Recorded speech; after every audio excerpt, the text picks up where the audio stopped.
বিগত দিন বিএনপি সরকার ক্ষমতা হয়েছে 3 থেকে 3.5 মাস।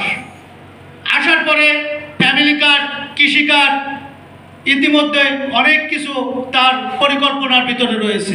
কিন্তু সরকারকে বিভ্রান্ত করার জন্য, হ্যারাসমেন্ট করার জন্য এবং জনগণের মুখোমুখি করার জন্য বাংলাদেশে একটা চক্র চলতেছে। প্রথমে একটা চক্র ছিল তেলের, জ্বালানি তেলের। এটার কোনো কোনো ঘাটতি নাই বাংলাদেশে। আমি যতটুকু জানি বাংলাদেশে তেলের কোনো ঘাটতি নাই, কিন্তু রাতে আধারে বিনা বেশি টাকায় প্রতি লিটারে 20 টাকা 30 টাকা লিটারে তেল দিয়ে দিচ্ছে, ড্রাম ড্রাম এবং ব্রেল ব্রেল।